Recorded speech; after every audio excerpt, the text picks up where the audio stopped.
When we last saw the Mandalorian and the child, they were leaving the site of Season 1's climactic showdown with Moff Gideon, an Imperial dead-ender determined to snatch the child for his own nefarious purposes. Though they defeated Gideon, who is probably still pretty pissed off about Mando's little bomb-on-the-wing stunt, Mando and his sidekick didn't exactly get to bask in victory. Instead, Mando assumed a new quest: get the child back to the Jedi, even though the Jedi and the Mandalorians don't exactly have a great history. An orphan and an exile, they now have to wander the galaxy with scarcely a friend to call their own and only the Razor Crest to call home, which has been taking quite a beating with Mando trying to stay one step ahead of everyone and everything that is after him and the child, not to mention being stripped by Jawas. That's a pretty great setup for a second season, one that gives the season shape while still allowing the series to flit from place to place and from self-contained story to self-contained story. Based on the first episode of the show's second season, showrunner Jon Favreau seems to know it. Written and directed by Favreau, Chapter 9, The Marshal picks up where Chapter 8, Redemption, left off. It's not clear how much time has passed, but Mando and the child haven't gotten too deep into their search for the Jedi. It's quite possible that the blighted urban hellscape they visit in the opening sequence is one of many such places they've traveled searching for clues. This one at least bears fruit, but not without first placing our heroes in peril. Mando's looking for a shady, Cyclopean character named Gor Korsh, played by John Leguizamo. Though his voice is so unrecognizable, you might not have noticed that until the credits. To get there, he has to take the child through back alleys that are filled with graffiti and home to some snarling, light-averse creatures with glowing eyes. At the end of their journey, they find an almost certainly illegal arena where Gamorreans fight to the death. They also find that Gor Korsh can't be trusted. He wants Mando's armor and is willing to kill him to get it. However, as seems to be the theme throughout this series, Gor has underestimated just how deadly Mando is. Mando's prepared for what Gor has up his conveying sleeves. It turns out Baby Yoda is also prepared for what is about to happen, and his floating carriage seems to have gotten a weapons upgrade between seasons, allowing him to disappear into his shell like a pill bug while the carriage takes out the threats. Tell me where the Mandalorians are, and I'll walk out of here without killing you. I thought you said you weren't the gambler. I'm not.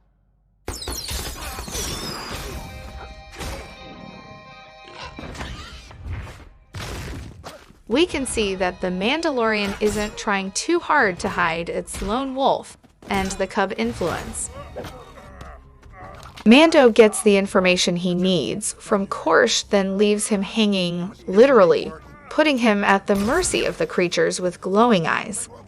After all, Mando did promise that Gor wouldn't die by his hands, but I guess Gor didn't exactly pick up on that subtle hint.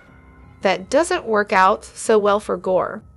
The duo's next destination is Tatooine, to look for another Mandalorian who might be able to help. And while it sometimes seems like Star Wars just can't leave Tatooine alone, the episode pays off the return visit with reminders of the planet's rich lore, including some contributions made by the Mandalorian itself.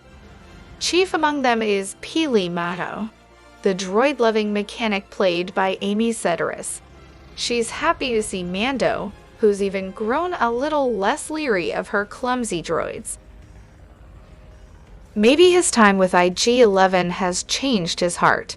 He greets Pili as warmly as he greets anyone, but doesn't take her up on her offer to babysit. She's a friend, but he's sticking with his "where he goes, I go" credo, Their journey takes them to Mos Pelgo, a town that's disappeared from the map after falling into chaos following the collapse of the Empire.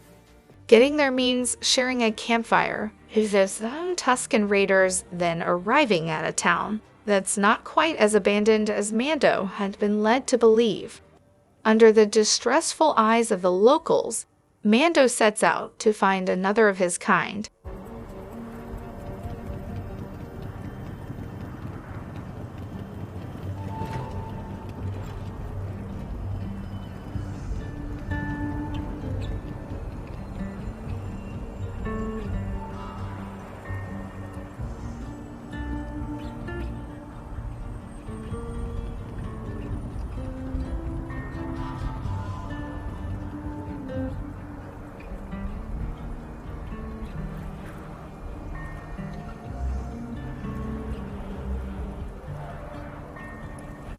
It turns out the Marshal is no Mandalorian at all, just a man who's picked up some Beskar armor. He's also played by special guest star Timothy Olyphant, one of the few actors viewers might recognize under the helmet even before he says a word. So distinctive is his gunfighter's posture. 2 snorts of spotchka.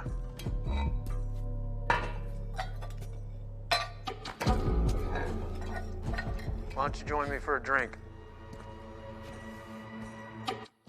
There's really no one better to play a lawman whose charm can't quite mask the deadly seriousness of his purpose than Olyphant, and his casting adds to the sense that The Marshal will be a standout episode for a series that's never really dipped in quality since its debut. Naturally, they don't get along at first. Mando wants the Marshal's armor. Hand it over. Look, pal, I'm sure you call the shots where you come from, but round here, I'm the one tells folks what to do. The Marshal would, understandably, rather not give it up. It's helped him maintain order and, in turn, earn the locals' respect. They like their Marshal and they don't like outsiders. But the would-be antagonists find they have a common foe when a Krayt Dragon rolls through town. A quick note about Krayt Dragons. They've been a part of Star Wars from the start, making an appearance as a skeleton in Star Wars, Episode 4. But while they've turned up in novels and games since, this is the first time we've seen one in action, and it's pretty scary, even inspiring the child to hide in a spittoon before it decides to devour an unfortunate bantha on the edge of town.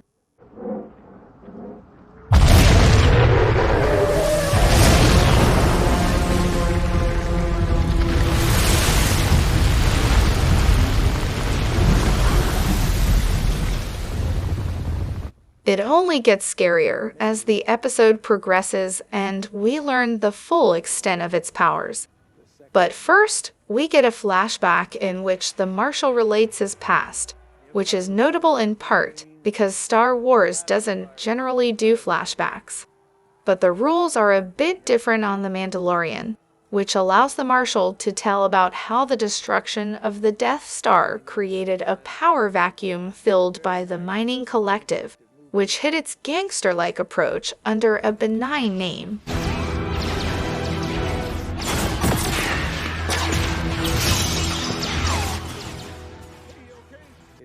Stumbling into a fortune allowed the Marshal to purchase some Mandalorian armor from Jawas.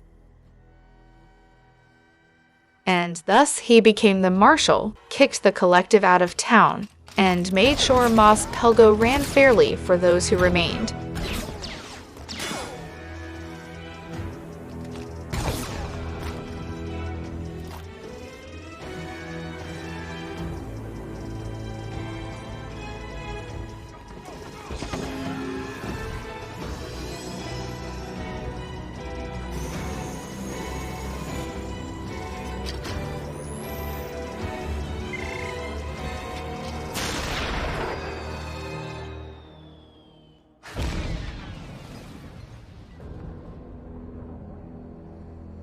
None of which will matter if the Krayt Dragon destroys everything he's helped them build.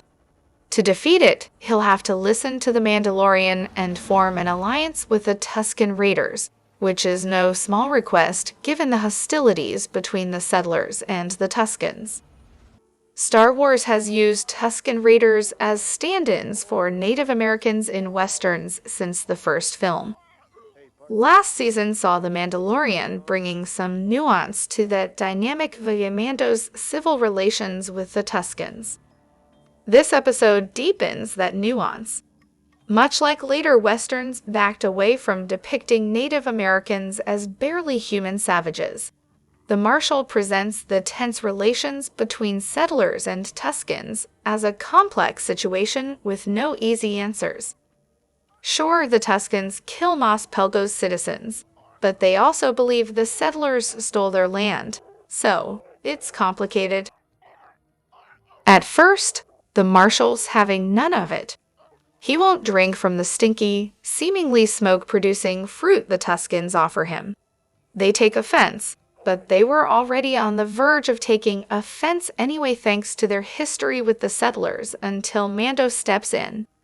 He notes that they're going to have to work together to survive, and even then it won't be easy to defeat a creature so tough it lives in an abandoned Sarlacc pit, because it ate the Sarlacc. That sets up a final act given over to an action scene that gets more intense as it goes along, one that requires the Marshal to bring in his own people to fight beside the Tuskens in an attempt to defeat the Krayt Dragon at its only weak point, its stomach. The strategy keeps not quite working until Mando descends, literally, into the belly of the beast. Complete with ominous rumblings and unexpected misdirects, it's a set piece that can rival any of those found in the movies and an indication that The Mandalorian might be upping its game this season, action-wise. When the day is saved, the Tuskens retrieve the pearl in Krayt Dragon's tummy. Mando and the child get a big chunk of meat. The Tuskens and the settlers reach peace. The Marshal retains control, and our heroes ride off into the twin sunset. But wait, there is someone watching their retreat. I guess we'll have to wait and find out in the next episode.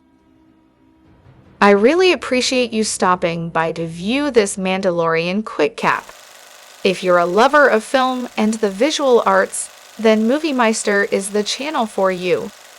Please support me by leaving a thumbs up, subscribing if you haven't already, and sharing with a friend.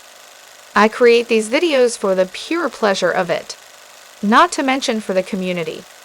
Please stay safe, and I'll see you next time.